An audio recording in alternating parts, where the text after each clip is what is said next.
Well, it's that time of year where Medicare recipients can enroll in coverage for next year, but there are a lot of questions you might have regarding this open enrollment process. Kelly McEver from CommunityCare joins us this morning to talk about what you need to know if you're on Medicare or when you need to get on Medicare. Good morning and welcome. Good morning. Thanks for having me. We see advertisements, we hear things on the radio. Talk to us about what is Medicare and who does it benefit? Absolutely. So Medicare is an insurance program primarily funded by the federal government through your tax dollars, and it is for typically seniors, but we do have folks that are on disability that are eligible for Medicare. What age is that?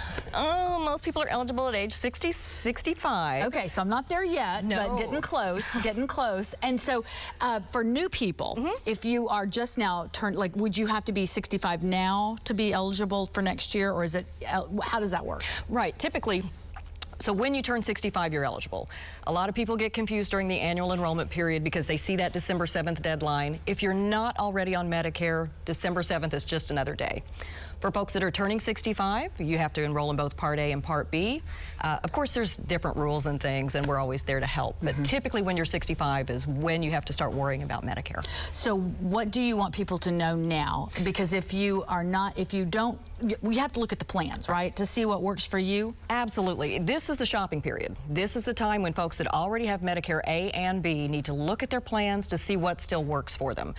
And really what's important to focus on are your doctors and your drugs. You know, we see a lot of commercials. You know, I love Joe Namath, he's an icon, but really what is important when you're shopping is if your doctors are in network and if your drugs are covered. The rest is gravy. So that's where seniors should start their shopping process. There are those that will take advantage of seniors right now. Absolutely. One of the things that I always tell people is if you don't know the phone number, the person that's calling you, do not answer.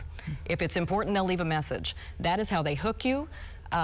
So if the phone rings and you don't know who it is, don't pick it up. Don't pick it up. And also, it's best to protect yourself by not calling those 800 numbers that you see on those national ads. Often, all they need from you is for you to say yes.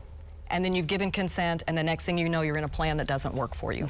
How do you pick the plan? I mean, you mentioned the doctors and the drugs, but should, especially with seniors, conversations with their family members, with professionals? Absolutely. I recommend, you know, if you have an insurance agent that works with Medicare, visit with them.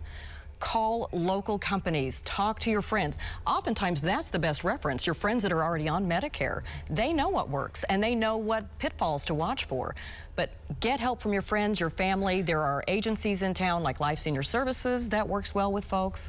CommunityCare is a local company. You can always come see us face to face. We'll walk through the plans with you and make sure you see what works. Yeah, and a lot of times I think people get nervous about, you know, these deadlines are coming up and they want to do it quickly, and especially if someone's kind of seeking you out, that's usually a red flag. You got to be really careful. Absolutely. With Medicare Advantage plans especially, it is actually against the Medicare rules for an insurance agent or a company to call you without your consent. So when you're getting those calls, especially, again, that's why it's really important to not answer that phone unless you know who it is. They're not supposed to be calling you. Now, the open enrollment period happens every year. Same time? Same time. So, always starts October 15th, ends December 7th. December 7th is the deadline to have your application or your enrollment form in-house. I can't tell you, every year, I've been doing this now for almost 13 years, we get calls on the 8th. Is it too late? And unfortunately, so it's important to watch that deadline. If you miss the deadline, are there any alternative plans or things that you can do?